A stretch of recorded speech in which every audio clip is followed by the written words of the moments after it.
WagerTalk Today. I'm Lawrence Presman. You're watching the best daily sports betting show on the planet. We've got a ton of actionable information coming your way. We're covering almost every sport today. We got Tokyo Brandon right off the bat. He's about to unveil a new outfit. He's going to talk Phillies and Mets game 3 and Phillies and Mets game 3. So he's got 2 bets for us on the same game. Rob Veno has got a bet for us on the Monday Night Football game. Kansas City hosting New Orleans, and Carmine Bianco at the end of the show. He's got a prop bet for us on that very same Monday Night Football game. And also NHL starts tomorrow. He's got a bet for us on one of the 3 games tomorrow. Teddy's 6Bs, one of the best segments of the week. And what, my friend, is your big game breakdown? We're going to talk about the Yankees-Royals game 2 tonight. We'll break that down before this show is through. So 6Bs, Yankees-Royals, and a whole bunch of baseball, hockey, and wait, we have hockey? Yeah. Carmen's hockey. Tomorrow. And, of course, football Monday night for tonight. So loaded show. Let's get right into it, Lawrence. Teddy, I want to talk NFL football. I want to talk about what went down, how I did, et cetera, et cetera. But we're going to do that all after Tokyo Brandon. We need some info right now, and he's the man to give it to us. Let's see this outfit, Tokyo. Yeah, I expected. I knew you. I said to Dan, he's going to be wearing a Fufo jacket. Seems very appropriate. As normal, it's not on correctly. Right shoulder is kind of fallen off a little bit. Hey, look, you're a colorful man, Tokyo. You clearly have self-esteem issues and need to be the center of attention, and I understand and accept that. However, today is not Trash Talk Tuesday, so instead, you look marvelous. Marvelous. Thank you, sir. And I'm feeling marvelous because Japanese basketball just started, and I went on a 7-2 run the first weekend of Japanese basketball. Baseball, number 1 in 2024. And everything else is going well, too. I'm the number 1 all sports profit capper in 2024, so I'm feeling good. I mistakenly put both of my plays for the same game, so I apologize for that. Yeah, whatever. It's all good, dude. We will talk about your jacket in a sec, but let's get into some actionable info. Phillies and Mets game 3. It seems like you've got 2 bets for us. Why don't you give them both out, and then Teddy will jump right in and take them apart. Okay. Again, apologies for both plays being on the same game, but they're good plays, and if you bet them, you'll probably win because the Phillies, despite their performances in the postseason, they're actually a top 10 hitting team in Major League Baseball. And they're going against Sean Manaea. And Sean Manaea, not so good against these Phillies, especially in his career. He's got 97 at-bats against, with a 309 average against, and a 1,027 OPS against, which is horrible.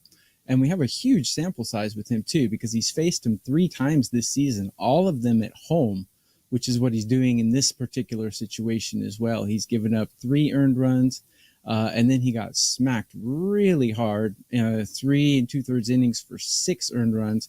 And then he did have, at the beginning of the season, back in May, he gave up 1 earned run. But it's 16 innings total against this team, and his OPS not too good. His career OPS not too good. I have a feeling the Phillies are going to hit him pretty good. Despite the Mets bullpen being ranked 7 out of 30 teams, they haven't been performing too well in this postseason. So I think the Phillies team total of 3.5, little bit too low. So I am going to urge people to take the over 3.5 for the Philadelphia Phillies in this game. And that's my first play for game 3 of the Phillies versus Mets. And tell us about Sean Manaea. You've got a prop bet for Sean Manaea that you're interested in for this game as well. Philadelphia over and your prop bet don't necessarily correlate, though. Talk about that, if you would. It does not. So play number 2. is going to be Sean Manaea prop. And actually, generally speaking, you would think when a hitter gets hit or when a pitcher gets hit by hitters really hard, you would think he's walking a lot of batters, but that's not particularly the case in Sean Manaea's case.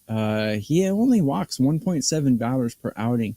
And a lot of these power teams like the Dodgers, Yankees, they generally will walk more than 3 times per 9 innings. But the Phillies have a fairly low walk rate. And if you look at Manaea's history against the Phillies, he has a walk rate of 1.7. And he also, in the last 3 starts this season that I talked about earlier, he's only walked 2 batters in 16 2/3 innings. His outing here will probably be 5 or less, maybe 6 innings, but I doubt he'll get through 6. And I really doubt he'll walk 2 batters in this outing. So my second play for this game is Sean Manaea under 1.5 walks allowed. So we've got the Phillies team total over, and we have Manaea walks under for game Correct. 3 from Tokyo, Brandon. Let's talk about the Phillies team total, right? Game 1 held to 2 runs. Game 2 shut out through the first 5, and then a big rally against the Mets bullpen arms late, including a walk-off winner. Now they have a day off. So it's a team that kind of had a week off, played a couple of days, had a day off. Does that affect the rhythm? Which do you expect it to affect the rhythm more of? The batters or the pitchers when you're talking about these disjointed, you play for a day or 2, then you're off, then you had a week off, then you're back in. Who does it affect more? Yeah. I've hung around some of these guys when I was a scout, and the pitchers are by far more creatures of habit.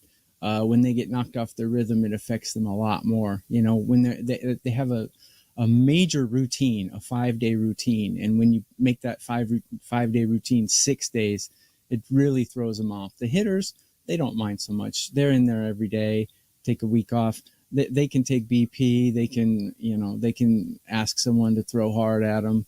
They can use a machine to throw curveballs and straight fastballs at them. So I don't think their timing gets thrown off quite as much as pitchers. Pitchers are those, you remember the movie Major League? That guy was like, treating his bat and praying to, those are more like pitchers, not hitters. So those guys are Dennis really Hasbert. What's that? Yeah. Those guys. Joba. Joba. It's more the pitchers that are like that than the hitters, actually. They're really superstitious and they have their little irks and quirks. The hitters, I don't think it'll affect them. And what I do like about the Phillies here is they're on the road, so they'll get 9 innings of at-bats, even if they're winning 8-3. And I do expect the Phillies to win the game. Not enough to put a play on it, though. Tokyo Brandon joining us, everyone. And Tokyo, just to go back to the top of your segment. Thank you, dude. As you said, you're giving us 2 picks that will probably win. Greatly appreciated that you didn't give us 2 picks that will probably lose. Thank you. Way to go. Outstanding. Thank you. So this jacket of yours, are you going to tweet out a picture of you walking the streets in that thing? Or is this just like, how much noise can I make on WagerTalk Today? Oh, I'll tweet a pic. Sure. Yeah, absolutely. Like you're going to wear this in public. I went to a temple yesterday, a Buddhist temple, and I was wearing, what I normally wear. I sent pictures. I put pictures on Twitter X. I could wear this. Yeah, I could wear this to the Buddhist temple. No problem. So I don't remember the term. I think it's grill. Is gold teeth next? It could be in the future because those are pretty easy to do. So it could be. I kind of feel inspired by, if you ever saw the Seinfeld episode where Kramer became a pimp. I kind of get inspired by that. It's kind of, well, we know you are a Kramer freaking fanatic, and you're also a betting fanatic. Tokyo Brandon, guys, as good as it gets in betting, and really, I mean that sincerely. However much fun I make of this guy, and I make a lot of fun. There's very few, if any, better at betting than Tokyo Brandon. What do you got going with the clients? And then please leave. I do have a feature MLB play out today that you can pick up at that link right there. And I also have a Japanese basketball full season for $199. As I said, first weekend of Japanese basketball, I went 7-2. And actually, despite being known as a baseball capper, I'm the number one basketball capper at WagerTalk the last 365 days. I've won 120 units in basketball, mainly due to Japanese basketball because I don't do college basketball. Tomorrow is $5 Tuesday, and I will have a play for $5 in MLB tomorrow as well. There we go. Tokyo Brandon, everyone. WT, a listener, writes, Prez, you're a legend. It's great to watch this show live. I am a legend. In my mind, I appreciate that I am in yours, but that probably is where it ends. But I'm also appreciative that you logged in and joined us today. Welcome, everybody, to the chat room. Nice to see you, Ace Rothstein. Haven't seen your name in a while. Jessica, Rochester, Johnny, Daryl Benton. These are names that I've only seen a few times. Chris Brady, Hal. Love having you guys with us. Thank you, everybody. Please take a second out of your day and hit that like button. It would be greatly appreciated. And although I don't want to get into it at all, because this is not a show about this, but it is October 7th today, and it's a day that I hope to forget. That's for sure. It's a one-year anniversary of a horrible day for my people, so lots of love. Teddy covers. How did you do yesterday?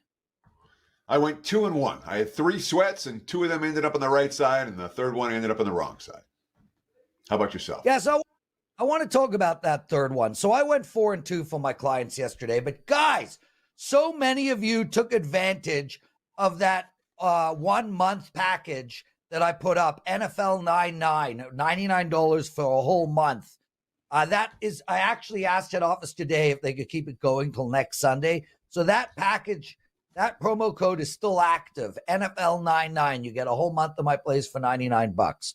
I went 4-2 for my clients yesterday, Teddy. I did lose. It's been my teasers that have killed me all season. I'm now 1-7. 1-7 in teasers. I'm 67% in NFL ATS bets. I'm up profit in my totals. It is the teasers that have destroyed me. And Carm is actually going to discuss that a little bit in his segment. But I did have a nice winning day for my clients. But more importantly, when you buy my package, you get my thoughts on every play across the board. You got my thoughts on the under in the New England game. You got my thoughts on the over in the Jacksonville game. You got my thoughts on Dallas. You got my thoughts on Minnesota. My clients yesterday had a monster day. But man, Teddy, it is my fault that I have so much respect for all of the cappers at WagerTalk. One of my favorite plays on the board was Dallas. I said it on the show. I said it on WagerTalk last call. I screamed it to the rooftops. You drew. Everybody loved Pittsburgh. It kept me off of Dallas. What should I do, dude? How do I not listen? I have so much respect for you guys. How do I not take into account that all of you love Pittsburgh, and therefore I just got to lay off the game, and maybe I'm not seeing it right? So you said so many things there, I'm not even sure where to unpack. Let's start with this. Dallas wasn't a right side. All right, it was a coin flip game, came down to the 4th down play, and you got the right side in the 4th down play. So not having Dallas on your card, okay, you took a coin flip game. They also missed a field goal. But you're not. Dallas was not the right side winner in that game. That game was a sweat. Didn't matter what you had, okay? So you made me feel better. Yeah, so that's factor number 1. Factor number 2 is, just like our audience, they make their own betting decisions. You make your own betting decisions. We all do. That's the beauty of America. We all get to pick and choose what we want to bet. We don't have to bet what the government tells us to bet or something like that. So the fact that you get to make those, you get to decide who you listen to and who you don't. You get to decide how much influence other people have on you or you don't. And the fact that you continually come on and complain about the same thing. Oh, I listen to other people. That's I on you, don't bro. That's not on continually anybody else. complain. I complain to you privately. And I know Every you're week. sick of it. Fair Every enough. week, Lawrence. It's the Fair same enough. complaint. Okay. Robert Crane jumps into the chat room and writes, Prez is puke. Where do you go from there, Teddy? Maybe Robert Crane fetish is puke. Okay, Robert, listen, I don't judge, bro. Some like scat. Some like golden. You like puke. Thank you, my friend. Lots of love. Teddy, it's time for your 6 Bs. For the love of God, it's long past time for the 6 Bs. Let's do it. Bad beats, bad bets, bad for the books. A recap of what just happened this past weekend from a betting perspective. And there were some beats this weekend. How about Oregon, minus 24 on Friday night? First 2 drives, they have 2 interceptions near the goal line. They had 79-yard drive, 75-yard drive, no points. And they're still up 31-0 in the fourth quarter, minus 24. Sparty's last 2 drives, Oregon's not playing defense the same way. Touchdown, and then a field goal with 25 seconds left. Spartans lose only by 21, 31-10 final. They get the money. Wrong side winner, Oregon. That was a bad beat.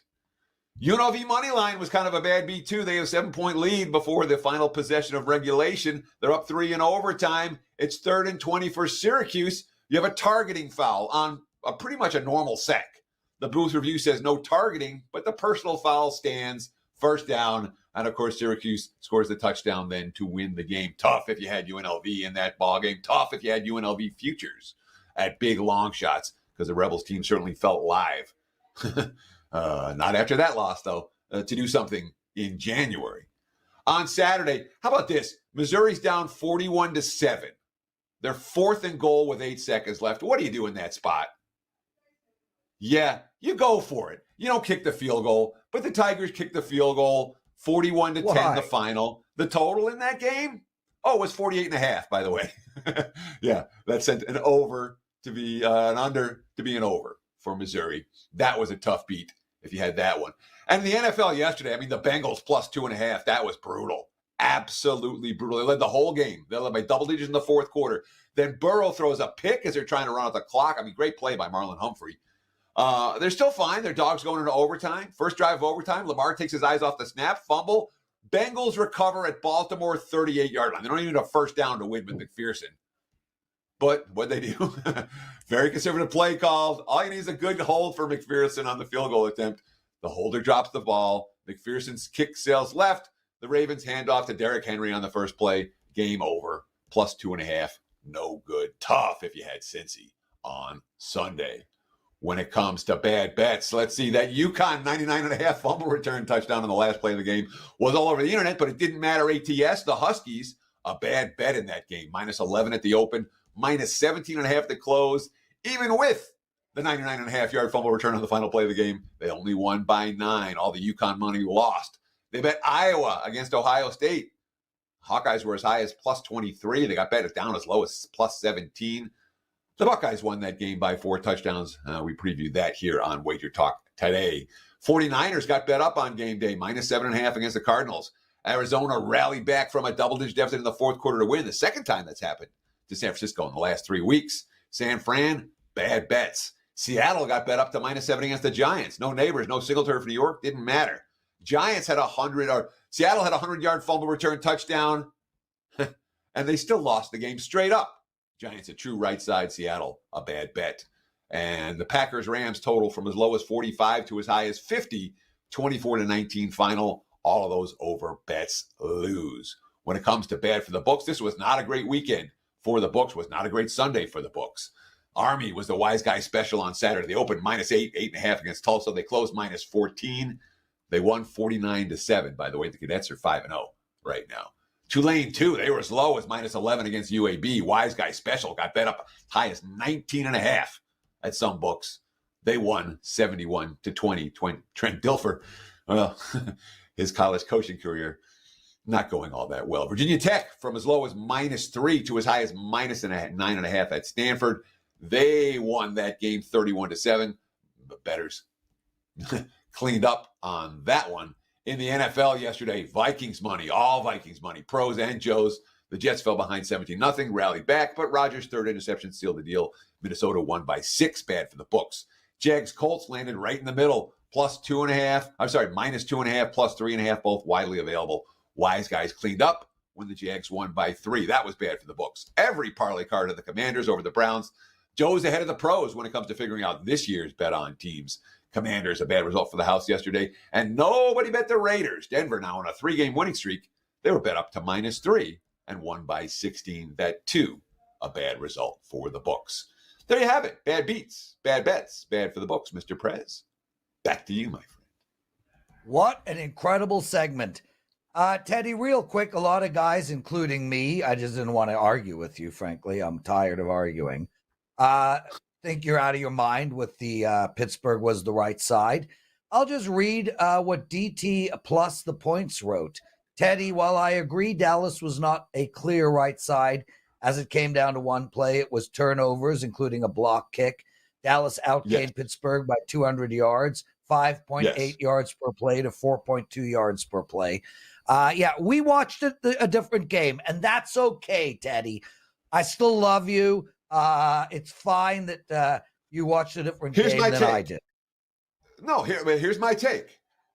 When your team turns the ball over 3 times and doesn't force anything to the last play of the game, that don't mean you have a right side.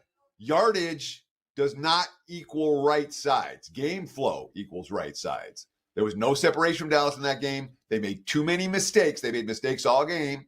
So that's my take. Did there be separation? They were a plus 2.5 dog. We're not saying that they were minus 7 and won on a fluke punt return by 1 point. They were never supposed to create separation. They were in that game from start to finish, just like a dog is supposed to be. They missed a field goal to make it 10-9. They still won that game outright. We saw a different game. But that is the beauty of betting, my brother, because a friend of mine had a 5-team parlay that required Baltimore to cover.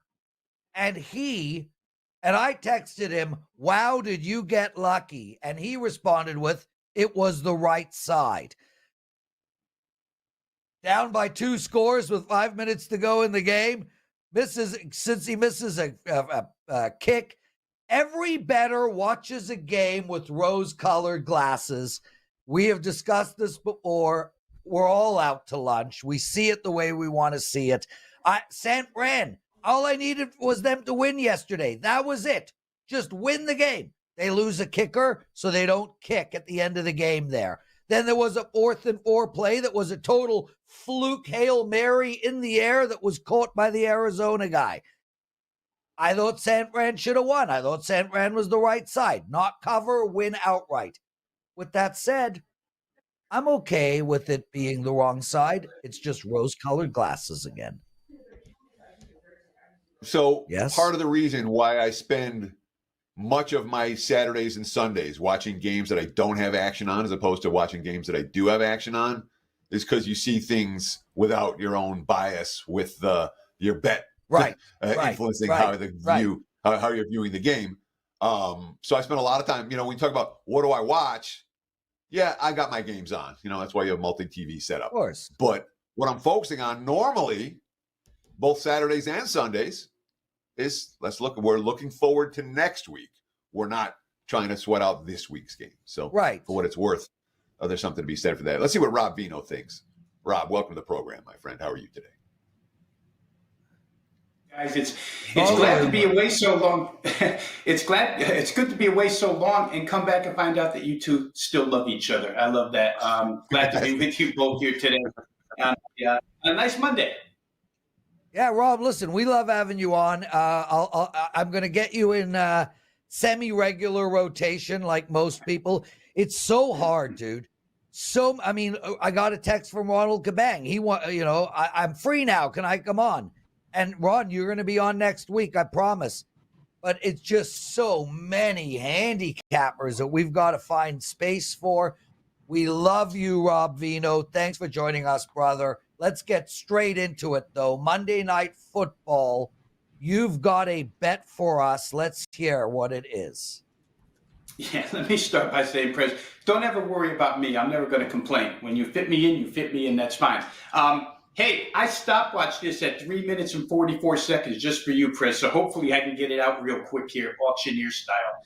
I'm going to look at New Orleans and Kansas City from a New Orleans team total perspective, play their side over 19 and a half. A couple of reasons why. Let's start with the big items in this game. And it's all about injuries here, right? The people like KC will point towards New Orleans' offensive line being banged up. The people who like New Orleans will point to KC without Rashee Rice here. Rashee Rice probably has gotten more coverage because Kansas City always gets more coverage.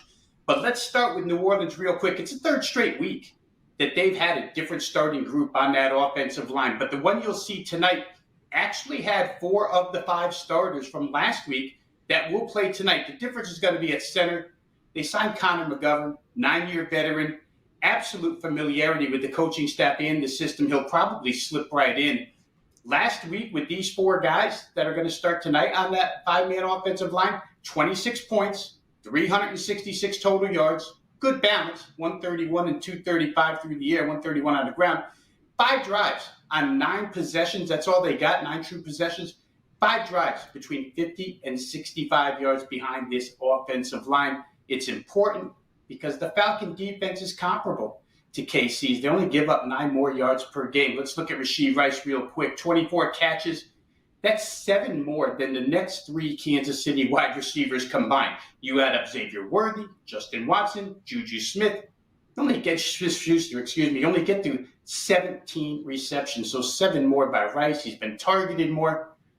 Kansas City's offense becomes the Travis Kelce, Xavier Worthy deep shot show. I think they'll go back to what they did last year, first half of the season, which is try and play ball control, dink and dunk.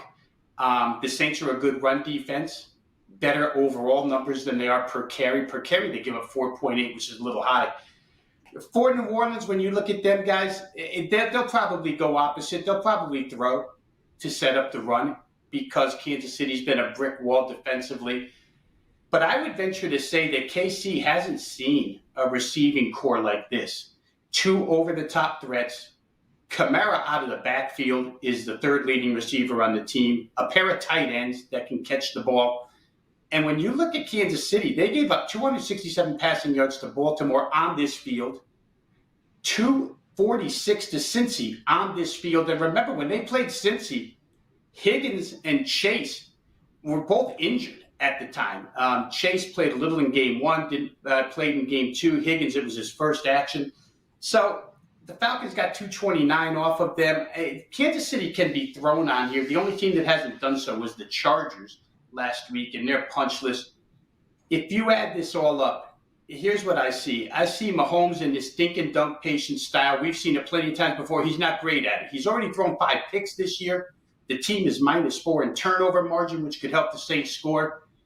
The Saints, 8 in the box tonight. Stop the run. Find Kelce. Let Kansas City do anything other than that. I think they'll have a lot of short possessions, KC. Some 3 and outs. Give the Saints lots of chances. With 10 chances, they should be able to get to 20 points. Kansas City on this field gave up 20 to Baltimore. Remember, they're 1 inch away from giving up 27 at the end of that game. 25 to the Bengals, pointed out, not in an offensive flow yet. 17 to the Falcons. The Falcons guys had turnovers on downs at the KC 6 and the KC 13. And I think New Orleans has plenty of firepower here. I think they'll have enough chances to get themselves over 19 and a half. I think they get to 20. That's the way I played it, guys. New Orleans team total over 19 and a half. So, Rob, you said something that I just want to get my finger on it because initially you said KC is going to be running ball control, which I agree. I feel like this is going to be a low possession game because you have 2 teams that play slow. You know, we're not going to see no huddles. We're not going to see fast-paced offenses. I think New Orleans is 30th in the league, and Kansas City's 23rd in seconds per snap.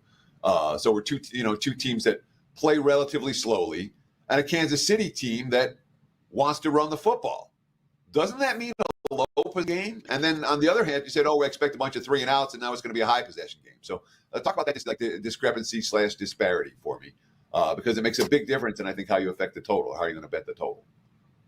Yeah, my idea is, Teddy, that they're going to try and run the ball, Kansas City. It would be ball control for them first. I just don't think they'll be overly effective. I mean, ball control doesn't mean that you game 3, game 5, game 3, first down, shoot clock, game 3, game 5, game 3, shoot clock. 3 and outs. If you run and get 2 because they've stacked the line, if you try and run again and it's 3rd and 5 and you throw it incomplete, that's a punt. That's not chewing up clock. That's giving the other team chances. I don't think Kansas City is going to be able to go 45 plus yards on drives consistently enough to grind clock here. And New Orleans, on the other hand, is quick strike offense. And I don't care how slow they go snap-wise. They'll hit you with 50-yard passes in a heartbeat, so it really doesn't matter about the slow. So when you're asking me to get to 19.5 with an offense like this, or get to 20 in this case, I don't think it's that hard. It requires 3 drives ending in touchdowns, or it requires 2 and 2 field goals. I think they're more than capable of that here tonight if they get about 10 possessions, which I think they will. Rob Veno, outstanding stuff, brother. What do you got to promote for the clients? Well, NFL Monday Night Football is up, but you guys just heard it, so don't worry about that. However, WNBA and MLB playoff action going to be up within this next 60 minutes, so you can find that. WNBA has been kind to me all season long. Major League Baseball, I didn't start playing until the playoffs, and we've been pretty good so far.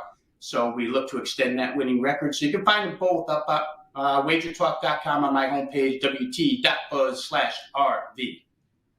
Outstanding stuff, Rob. We'll see you in a couple of weeks. Good luck tonight, my friend. Guys, real quick, 14 minutes left of the show.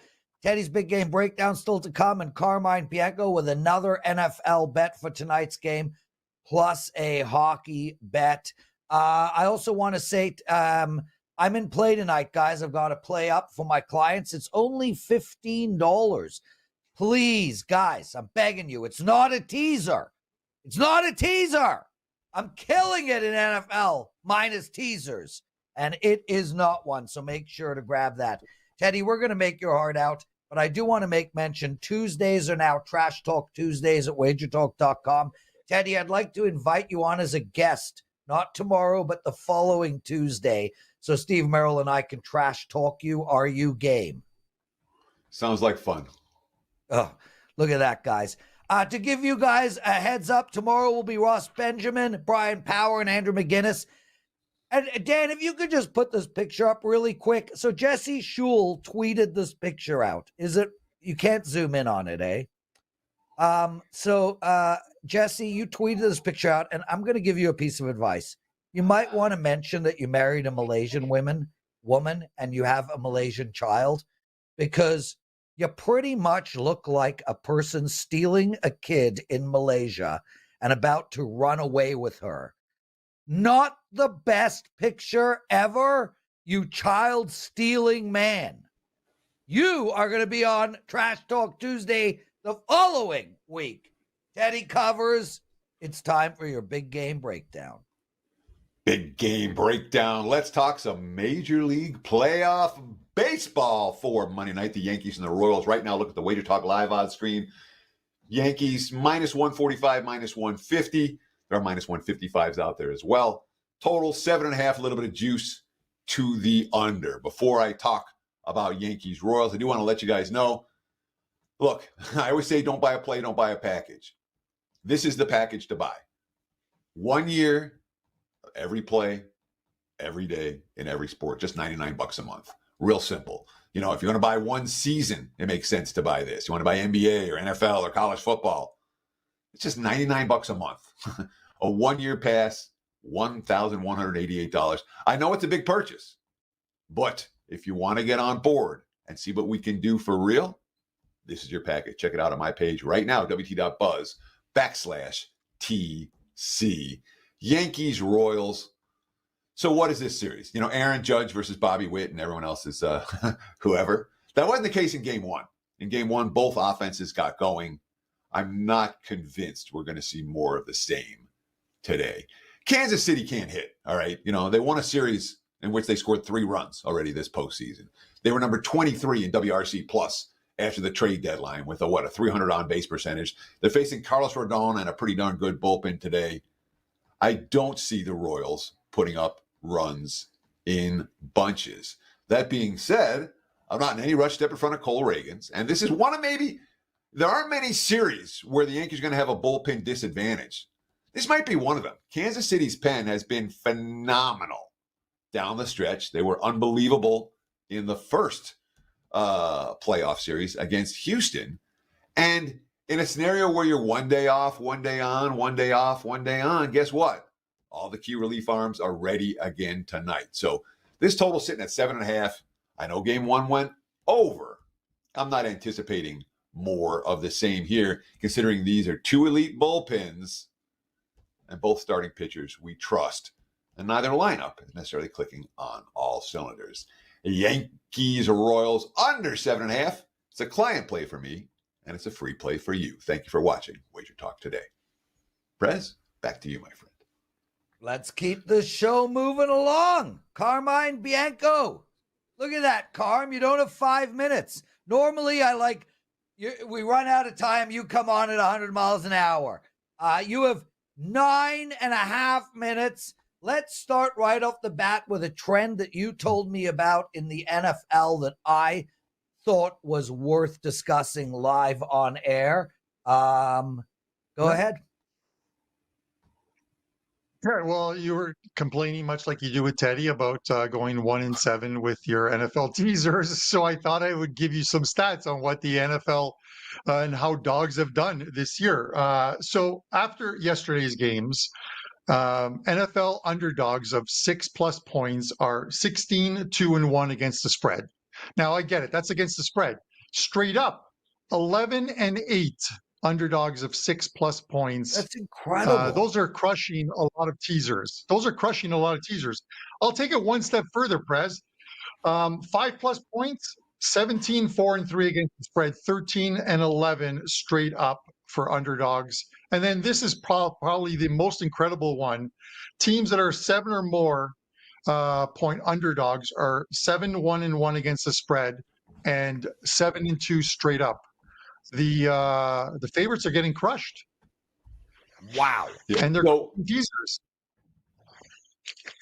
So just to be clear, and Carm, your numbers are different from mine slightly, but I'm getting mine from some grades get graded Lab. 5, some grades get graded 6, some grades get graded 6.5, and how you grade them is how the bottom line is, without a shadow of a doubt, you've been taking dogs of 5 points or more this NFL season, week in, week out, betting them on the money line. You've made a small fortune through the first 5 weeks of the season, plain and simple. Absolutely. Yeah, those numbers are absolutely incredible. Teddy, let me ask you a question on this, and Carm, jump in. Is this going to go back to the means? I mean, have we stumbled on a trend that we should be betting against, or is this just what the NFL is right now? So my take, personally, you want to talk parity? Who's good? Who's bad? It feels like 24 of the 32 teams are in a very narrow box. And shit, I mean, the Giants look good now all of a sudden. They covered 3 in a row. Even the very bad teams are looking. And the Bears. Baltimore's defense is dicey as hell. The good teams are. The good teams aren't as good. The bad teams aren't as bad. There's a shitload of parity. Hence, dogs are covering. Carm, agree, disagree? I agree, Teddy. And we see it now every Thursday and Friday, especially Fridays when those injury reports are coming out. I don't think I've ever seen an NFL season like this season with the amount of injuries and star players going down. And you would think the numbers would adjust accordingly. Maybe they are, and I'm just missing it. But it just seems there's 3 or 4 guys who could be game changers each and every week that don't practice Wednesday, don't practice Thursday, and then are questionable on Friday but never make it into the lineup. So it makes betting sports much tougher if you want to bet it early and get a good number that moves against you on Sunday. So it's tough. And Teddy, when you talk about Seattle, can someone, excuse me there, a little bit of a choke, can someone, which is what Seattle did last night, can someone explain to Aiden Durd what a 5-yard slant is? Because the New York Giants and Danny Dimes used that same play over and over and over again to keep drives going and just keep Seattle, the Seattle offense off the field. It was so frustrating to watch that game. It was the only loss for me yesterday, and in the Cooking with Carm segment where I put out 5 plays you'll find on WagerTalk TV, that was the only loss. Cooking with Carm. I've had the move on. pleasure of eating with Carm. Carm, let's get into it. We only have a couple of minutes. St. Louis is playing Seattle tomorrow. The NHL season has begun. We had 2 games offshore, if you will, overseas. But the actual real season starts tomorrow. The Kraken are minus 140 at home. They've picked up a lot of new players. I think they have a good team, a mid to good team moving forward. And I think St. Louis is a bet against coming into this year. Where are you going in this game? When you talk about St. Louis being a bet against, they're just going to be a middle of the standings kind of team. They gave interim coach Drew Bannister the job as a full-time coach. He went 30-19-5 since coming in, but they had the same problems under them that they had under Craig Berube, who is the Leafs coach now. And I don't think they got any better, even with a couple offer sheet during the off season. It's the Kraken. I think the Kraken are going to be better. Coach Dan Bilsma.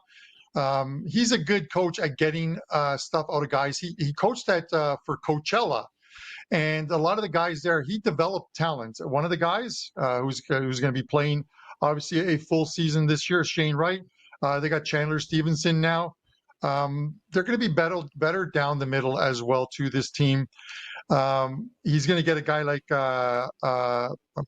Matty Berniers to play better. Calder Trophy 2 years ago. Not so good last season for this team. It's funny, they come in, they have a horrible season in their first inaugural season in the NHL. Then they make the playoffs the next season. They miss it with a bad season. It's sort of that roller coaster for the Seattle team. But I think they're going to be better, Lawrence, this season. I think we're going to see some scoring out of this team. I think Montour helps that power play at the top of the point. And I'll take the Kraken at home. It's minus 140. The price is where it should be. It should never be any higher than this. You shouldn't be playing it any higher than this. And I don't think it's going to drop. This is one of those lines that came out at 140, stays at 140. If it drops 5 or 10 cents, you're getting a better price. But the Kraken for me in the season opener in Seattle.